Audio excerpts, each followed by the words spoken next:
kan te pewa dei te met wara satataru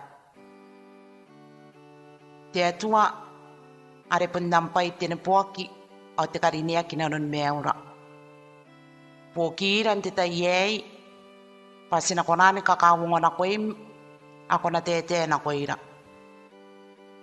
katapui nanora mera yangu panari kiam te kai katap pakanan tam neira o kaya ten narora ni waki inanon te meu eko katauma pasina meu inanona koe ayat wara arapai ria tata awara saka meu amen titayei apo karamin na nateka tiatua steme toan suku yon terei o te kwa ware kangai ukeuken na wangkerio metayo makorona ika wapui na kon wapui mene meawa naron nare meroro akinaki te tara meuri ya papak nke tawano te kwa wa kakawa ki pukin te wiki ai pani nei e kangai te kana te mananga ni waira ke na ko Yerusalem ke te mananga na ko Yerusalem te ware metayo makoro wapui ki puai ka te pime wanunga no kon te pime ruainga e ka ngai te kan ki puai kai no ria asana ko Yerusalem kai awane na kamania kina sintia meta no ko yei punga ki aka kannato na tani koropoki awane ana muska te kana patimeti awane ana ngania sentaire pana paini kirinna au pana kateria au pana kameti ante kai piangaki ena mangaus inte kateni pong tita yei awami nang ka Yesu mena reirei ai ka tengaun me women imeini kun yoretan antau roi ni manangan wairake na ko Yerusalem monte kakawa kite manangai iro ni Yesu mena reirei pate wana naron na yakate yutaya awaron wakin meawian nonimek awayo te tayare enariai ni kawaraki e Yerusalem ipukin kauringan te toare te rio ayo te tai ariana perendo ko ye yometa ai ka yutaya menta boy ka kokoro ipukin kayan te pong ni kauring ay kakawak ye te peka ke te potaki ai te toare te rio poni kauringan anaro ni kameu te atua na ko ia pakasipu ke kai no metaia menteron tautoronaki ia ikupita tanong rana kon na te ka te atuan te tai uringa payangen ke e kaya ki te potaki a kakawaki ai kota naro ni kameu te atua na kon na potan no meta ari asian ni neia o meni kameu ia men naron tautoronaki an pain kirinaki o tira erikin kai te wana e te imeto ani mena na potan no meta te atua yan na ya kai riri tau te ka te pewa te tai ei o e tau te kan kai Rome Saki singaia e ariki te potaki ei pai ata i ponga i ka kakanato na tāne koropoki ai ka iutaia ni manga kaunga te aro ni pai ni kirinaki ponna konna iameta ai te iutaia ai Yesu e apoa i ata i ka inte tau te kan Rome ni meta kwa kinna te waki ei e aponna itara te iutaia me te iutaia o e metaku o men makuria kanoana te Rome ayo sikona noria makoron metayo akana iwina toi koawa pa yo ana kantani ngati atua pa ayo ana kapene ni mananga Yesu na ko Yerusalem o men peireaki ken muska kitekana iro yai punga atan koropokin tero ni utaya e te paia kakawa ke katua arayango mera tarataran tita yei pun kakororawan nanon tepeka are teto are tirio di nanon meun tesya manangan ako Yerusalem ay Yesu. Ikaw koro aron na yeyango ipong ametan korupoki. Yon manangan Yesu way pataraya menteyango o titarataran nomet. Teyangon nometa are inanona te wana te maka ni pepeire pugin naron nanawaki te menna metemenna. Te ka wowa te ka mamane te ka tenua painikirina kinti omet te ka aunga musikan te kan te omet te ka ni meunga siringan te omet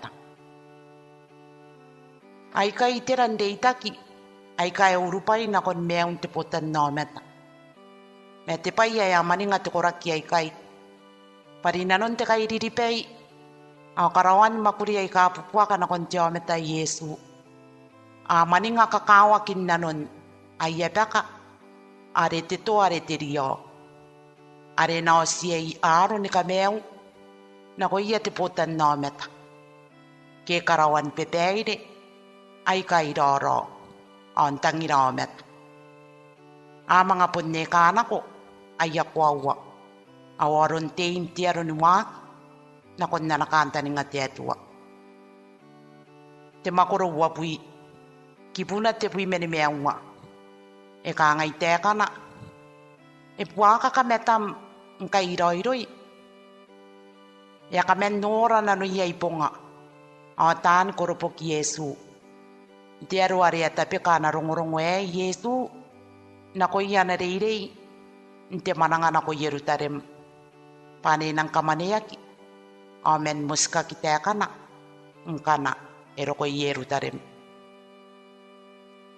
meteraron pusmayan tiaro anang dikyay na kon Yesu iro yana reirei ngaya pon si tiaro nanap maya taraya njanga te wana teuke menana wang keriom meta yo taraki na iron nana reirei Yesu te wana ayo te tainda vearo te ka wowa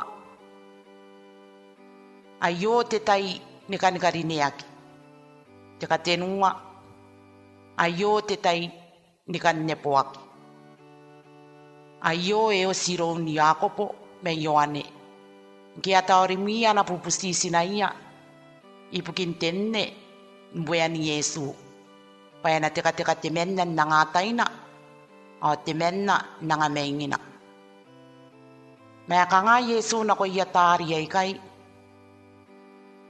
e ka nga Yesu kamkonani mo inte mangko aren nang mo iyay ke kamak aya kaya katari ay kay sikona te kaya kan nometa areta ku pa kona ipai ni kapene nke ni kuangwana kana yerko ni karoto na te waki ipukin ni mekinan te mangko are punte dinna ko inanon te rawawata mete karawawata au ete ni kai tiometa payaki kona anuaya iponga tan koropoki ke tan kairirin tiaro ni utaya ikotaki me anuaya na reire Yesu e kota ro yarora me pennara ngaira ai ka ometa monte wa ko irora nuru yara pepeire mera kwawa sipukin tipekin ti ometa omenna kitara ro iro inte waki esen koroya ti ometa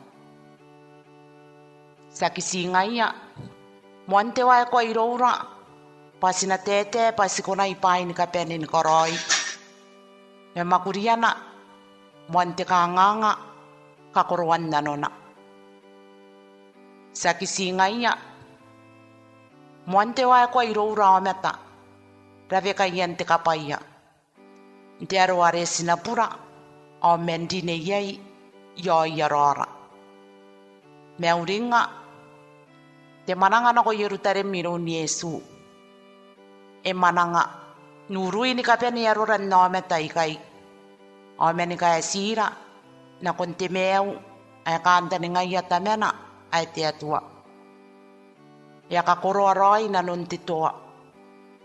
Are tirio. E anga, ay po ni ngay ya. Pae na wawana ko rarana. Ay sakit te sipu. Naron are noraki.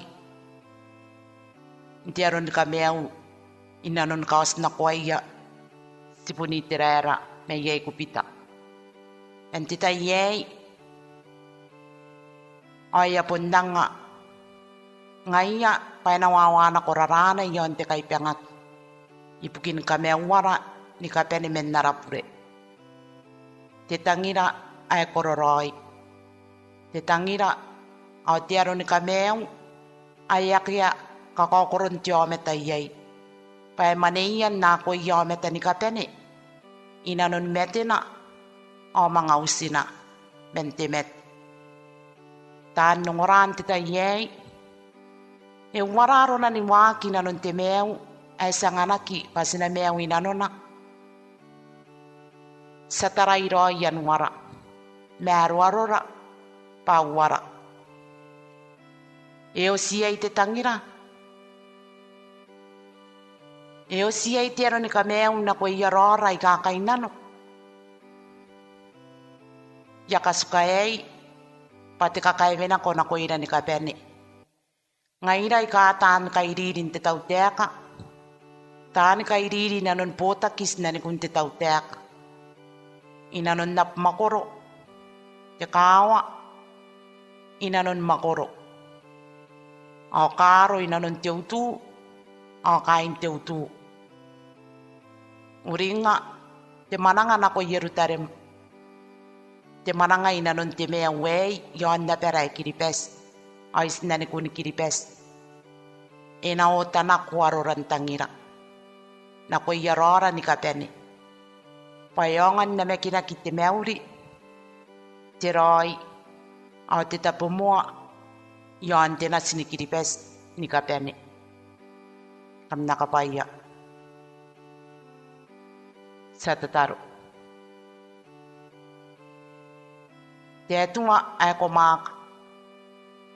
Pokira pasina konani mea wakinam teka. Ay kasi yung oraya kinan te tayei. Sa taya pa. Siraruana ko menam kanta ni nga. Ngay pun siya o metangaira. Ay kasya ki kororoi. Dei nira. Pasina kunan kaya tarora. Menwara. Nakunam kanta ni nga. Tiaruare na namekinaki. Titangira me tiroro. O tipo kaniyango.